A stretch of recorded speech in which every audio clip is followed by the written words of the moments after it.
Hey everybody, it's Josh with Keep Your Swing Up. I'm going to talk to you today about scorecard, and not the total number on there, but if you look at all that information, all that writing, I'm going to show you how I do scoring on my own rounds. This is usually not when I'm with a buddy. If I'm playing with a friend and we're competing, all that matters is the end score, right? Or you're playing match play, or whatever, the way you're betting or whatever.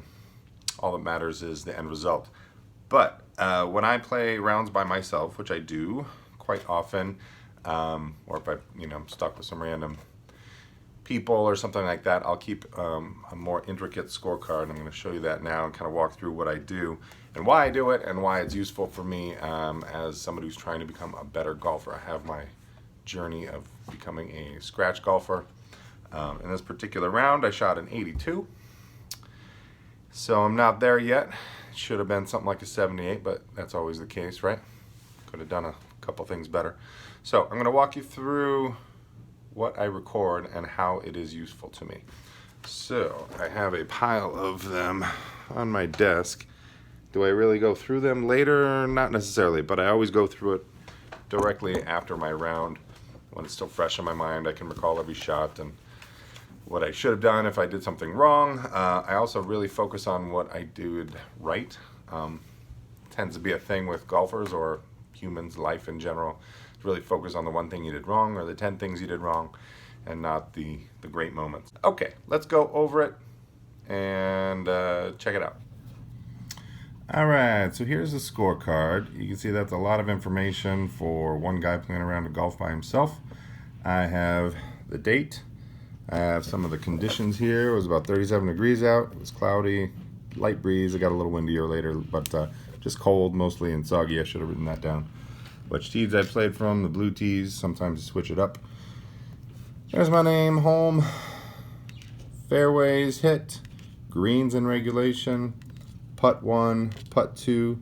I do not write down putt 3. I used to do that, but in the spirit of positive thinking, I don't want any 3 putts. In fact, this round only had, well, it had 2 3-putts, but one from 102 feet, and another, I only got the second one up to 30 feet, so I 2-putted from there. So that tells you a lot more than just did I 3-putt. If you go look at the score up here, I got a 4. It was a par 3.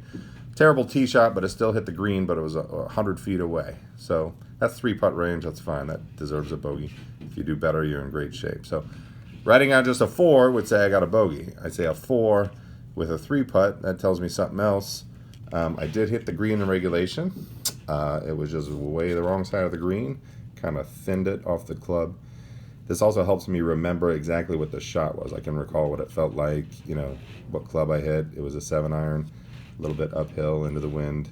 It's 152 yards. I think it was a little long. It was like 159 or something into a cold wind. Keep in mind, it's very cold out. So that's not that bad. So it makes me, what does that do for me? It lets me know, all right, that's what happened. I know what I did wrong. The 3-putt from 102, it's not that bad. I did get a lot of bogeys on the par 3s.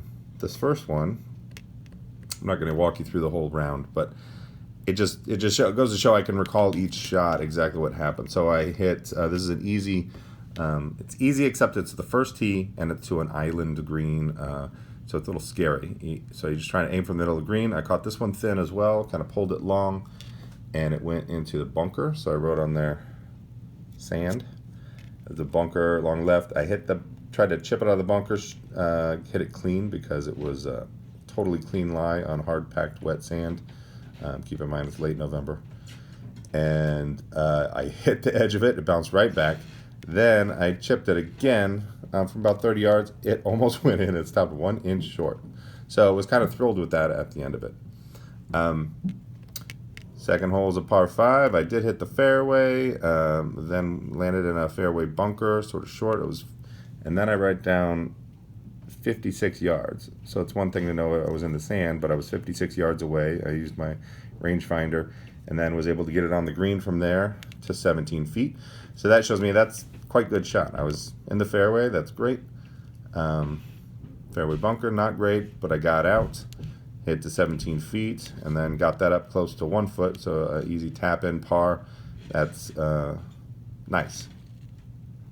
And it's not just about judging did I do good or bad, it's like what did I do right, what did I do wrong, what should I improve, what did I learn, what can I take away. So this is a way for me to analyze my own round.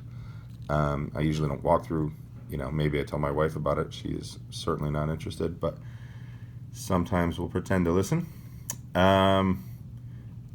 This is just for me to know. So other things I'm doing, I'm adding up the fairways hit, like you see when you watch the pros play. There's 13 non-par 3s, there's 5 par 3s on this, and I hit 8 out of 13. That's quite good. And then I hit 11 out of 18 greens in regulation, also quite good. One other thing I can look through in here is, I didn't write it down at the end, but how many times I got up and down. That's kind of the main thing that was wrong with this round, is I did not get up and down. I bogeyed this par 3, I bogeyed this par 3, I 3-putted this one, bogeyed that par 3, got a nice par on this par 3, I bogeyed this par 3, I was 21 yards out and chipped it to 7 feet, so that's good, give myself a good chance, and then I missed the 7-footer and bogeyed that one. Par 3s were all a lot of variety. I bogeyed this one as well. Hit a bad shot into a really difficult lie, 18 yards from the hole with a lot of rough. Downhill lie, had to get over a bunch of rough. Went way far to 25 feet, and then that left it short to 5 feet and then sunk the 5-footer. So it's a nervous putt. If you look at my putting, I say it was 25 feet away on the first putt, and then 5 feet, and my S stands for short. I left it 5 feet short. So that's terrible, really. It was downhill, and I misjudged it. Whereas the other one, I had a 3. Oh, this was the worst. Par 5, hit the fairway, hit a great second shot, was 106 yards out. Took my gap wedge, and I had another shot that was 106 yards out. Here it is, right there. And pulled it left, so it was 31 feet left with the right distance. So I knew I had that feeling of what that shot was. 106 yards. Stuck it perfect, 3 feet away. I got too nervous over the birdie putt. It would have been my only birdie of the round, and I lipped out, so 3 feet long, and then made the comeback 3-footer. So it allows me to recall my round. Try not to agonize too much over those mistakes. I really should have this double bogey here on this par 5. I hit it in the weeds. It hit it so low that it didn't get over the tall cattails, and so I had to hit another one. Then I almost hit a lady who was in our yard, the only person out on a 37-degree Saturday. Landed in her yard. Oh, it was a mess. And so then I get it up on there, taking 3 penalty strokes, and then I actually make the only good putt of the day. I sunk a 22-foot putt uphill to save a double bogey. So it was actually a real happy ending to that hole. But this, essentially off the tee, I hit it 4 times, but had 3 penalty strokes. And then this one should have made that birdie. And then this is kind of a crummy 3-putt. I always get kind of choke on this hole. So I play this course a lot this year. I know a lot of the trends of how I play it. I'm trying to learn how to play each hole correctly. Most of these par 5s, they really are not ones where you can go for it in 2, even if you get a spectacular drive. And so I'm trying to learn how to get myself a chance at birdies, or at least at worst get par. I ended up playing the par 5s in 2 over, just that one. All the other ones were par. And then there's a lot of 4s on there. There's only one par 3 that I parred, and no birdies. But like I said, very cold, so that kind of qualifies it. And I shot an 82. My best ever is a 78.